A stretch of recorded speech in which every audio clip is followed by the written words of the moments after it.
My name is Rachel, and I grew up in a family where all the attention was focused on my older sister Emily. From a young age I was accustomed to being compared to her and lacking recognition from my parents. Emily, 3 years older than me, was the shining star of the family. With her golden hair and clear singing voice, she was adored and admired by everyone. Family gatherings in our backyard always revolved around Emily. Under the big maple tree she would often stand on a chair and sing popular songs. The endless applause, the compliments from aunts and uncles, and the proud looks in my parents' eyes made me feel like a faint shadow beside her. Emily was enrolled in singing, dancing, and even painting classes, while I, starting at the age of 10, had to explore the world on my own through old books on the shelf in our living room. I loved reading and learning about astronomy and history, but my interests never received any attention from my parents. I often heard remarks from relatives. "Rachel is nothing like Emily.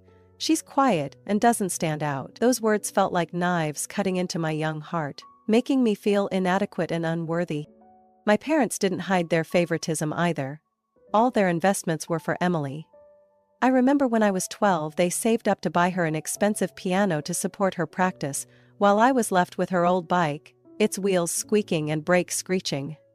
Whenever Emily won awards in singing competitions, she would be rewarded with new clothes or modern toys. As for me, even when I scored the highest in class on a math test, the most I received was a reluctant nod and a comment like, "Yeah, you did well." My childhood passed in the shadows, under the brilliance of Emily's spotlight and my parents' indifference. I realized early on that if I wanted to be acknowledged, I would have to find a way to step out from under her enormous shadow. Amid the indifference and constant comparisons in my family, the only person who truly saw my worth was Aunt Maggie. She was my mother's older sister, living alone in a cozy little house in the suburbs, a place I often escaped to whenever I felt suffocated at home. Aunt Maggie, with her neatly tied silver hair and warm eyes, always welcomed me with a tight hug and an encouraging smile. She never asked why I avoided family gatherings or why I didn't want to stay home. Instead, she would simply sit beside me and listen to whatever I wanted to share.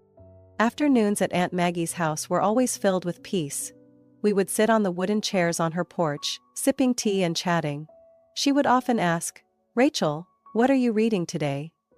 When I hesitantly handed her a book about astronomy or history that I loved, she would always show genuine interest. "You're so smart, Rachel.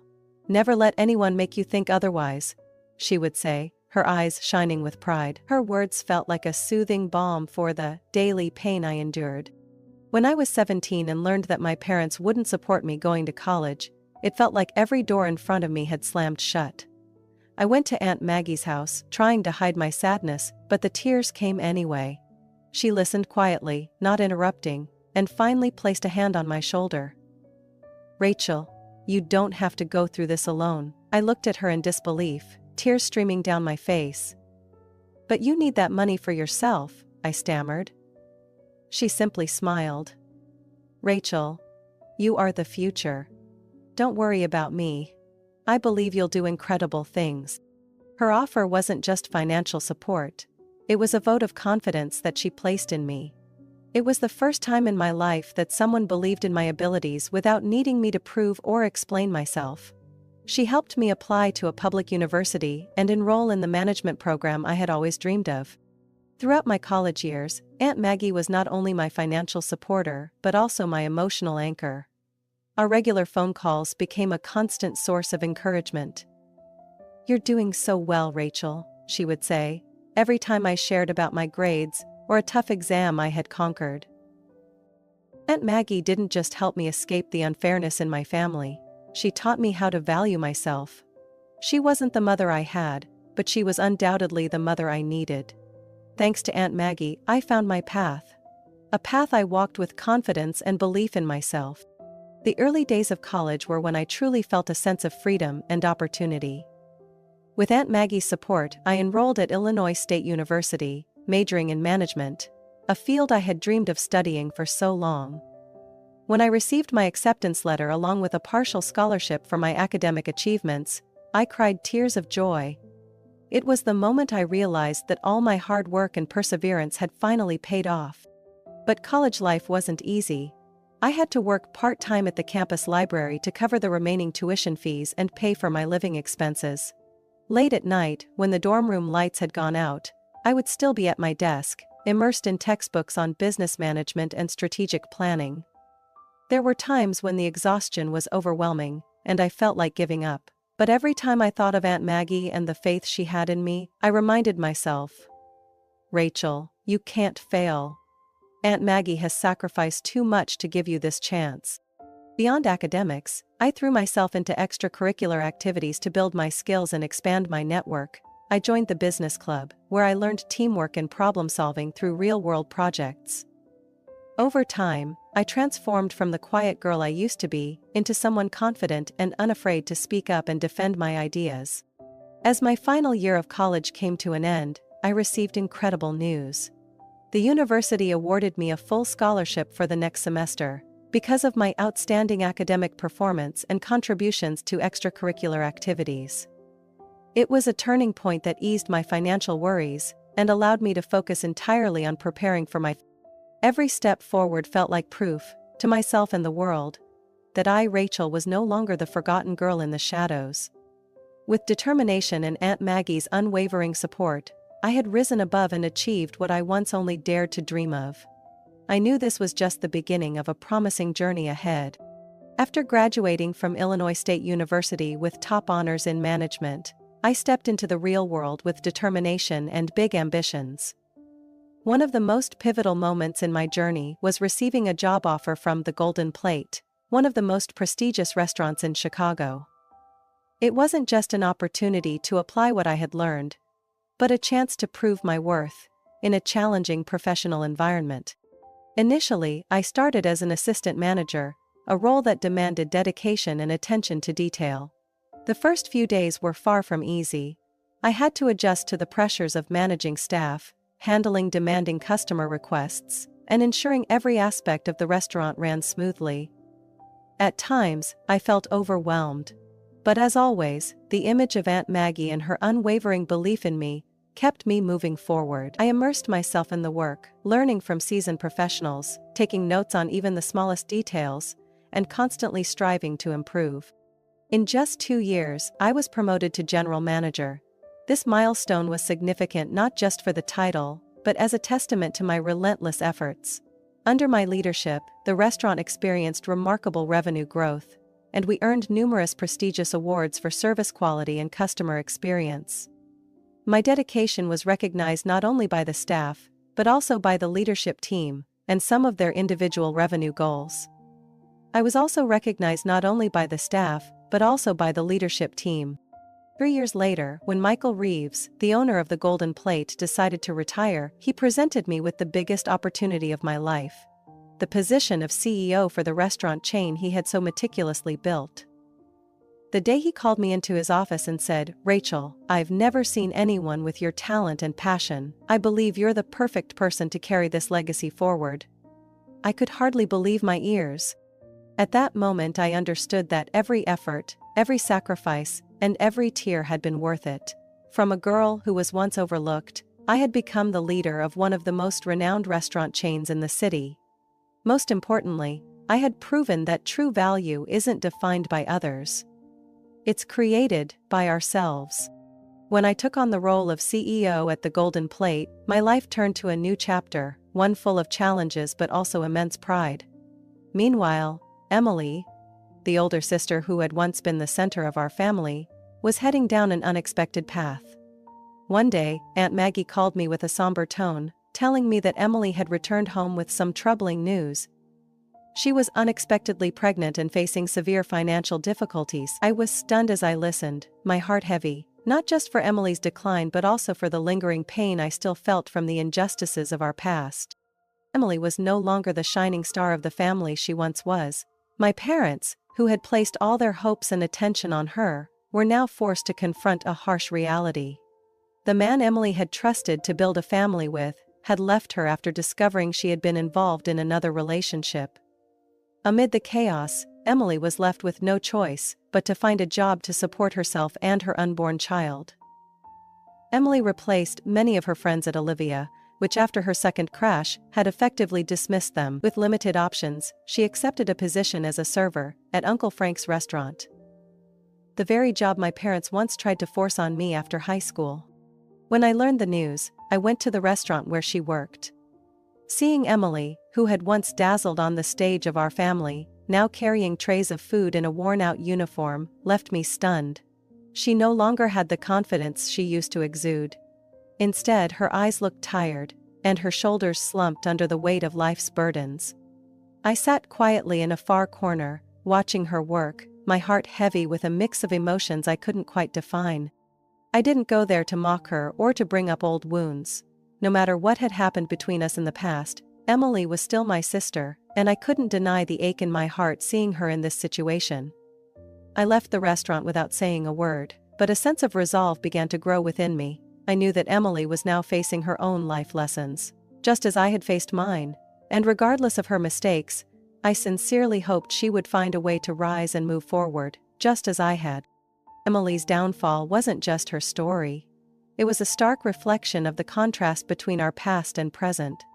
Growing up, Emily was always the favorite, showered with the best of everything. Family gatherings, expensive gifts, endless praise, all revolved around her, while I was left on the sidelines, quietly enduring. But now, as she faced the consequences of poor decisions and a lack of personal responsibility, Emily no longer enjoyed the unconditional support she once did. My parents, who had once cherished Emily as the star of the family, were now unable to do much to help her. Their finances had been drained after years of funding her art classes and luxurious lifestyle. The pride that once lit up their faces when they spoke about Emily had been replaced with disappointment. But more importantly, Emily, who had once shone so brightly, now had to learn how to face reality without the familiar safety net. At 21, seeing her current situation, I was struck by a profound lesson about perseverance, responsibility, and building self-worth. Emily had lived a life reliant on privileges without considering the consequences, while I had worked tirelessly each day to rise from the shadows. Now, life had made it clear to both of us, privilege alone isn't everything. It's persistence and determination that truly defines success in life. I never thought that hearing my parents talk behind my back could hurt as much as it did, especially after everything I had done to help them. One Sunday afternoon, while taking a break after a busy work week, I came across a video Aunt Maggie had posted on Facebook. At first, I thought it was just the usual family gathering clips that I no longer participated in. But when I pressed play, my world seemed to crumble. The video was 10 seconds long. That was all I had to watch before during the celebration. In the video, my parents were laughing with relatives, speaking about me with cruel words. "Does everyone think Rachel is so accomplished? She doesn't do anything, just enjoys the fruits of others' labor," my mom said, her tone dripping with sarcasm. My dad nodded in agreement. "Exactly. Everything the restaurant has achieved is thanks to Emily. Rachel is nothing more than a shadow." Their words cut deep, like knives slicing through my heart. How could they say such things when I had spent years supporting them?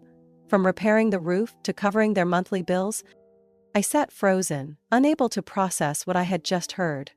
A wave of anger, disappointment, and pain surged through me. Memories of wiring money for house repairs, helping pay their medical bills, and other acts of support came flooding back. Only now they were tainted with bitterness.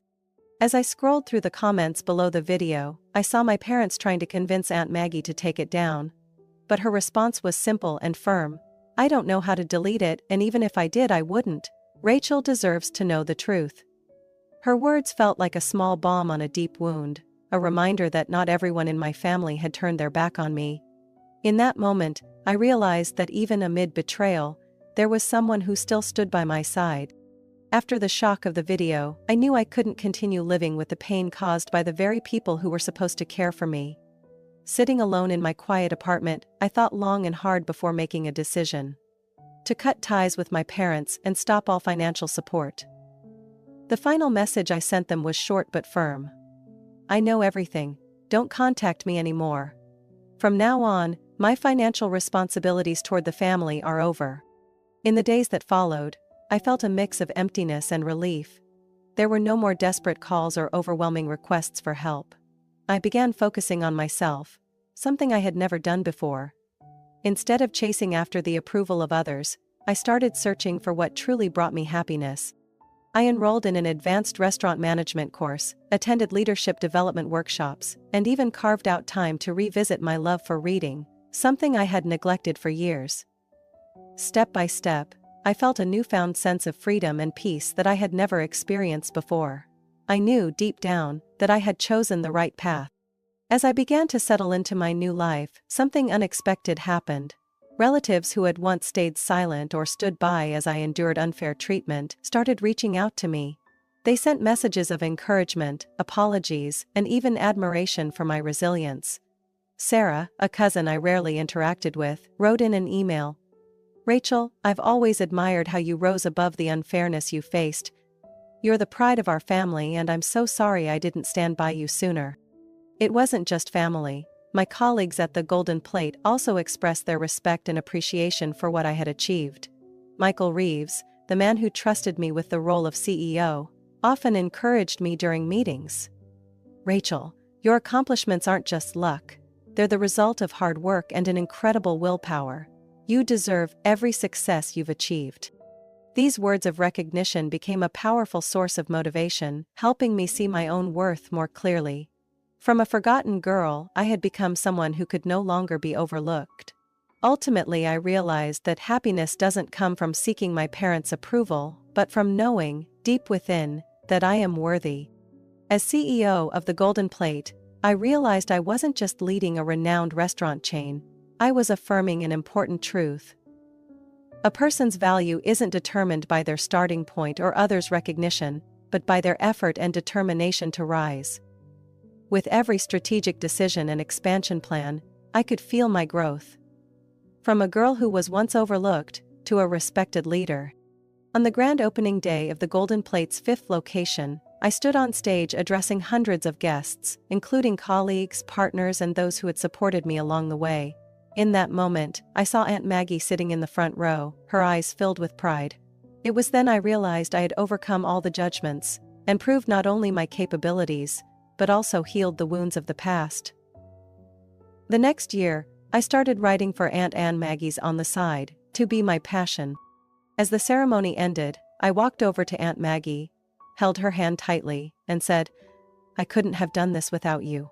You always believed in me, even when I didn't believe in myself." She smiled warmly, her voice filled with love.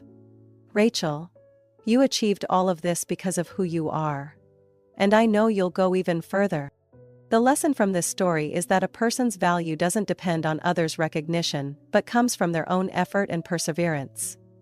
Despite facing unfairness, comparisons, and a lack of support from her family, Rachel proved that with determination and hard work, any limit can be overcome. More importantly, the genuine support of someone who truly believes in you, like Aunt Maggie, can create incredible strength to help you achieve your dreams and affirm your worth. Share your thoughts about this story in the comments below. Don't forget to follow the channel so you won't miss more inspiring and meaningful stories about family, perseverance, and the valuable lessons learned along life's journey.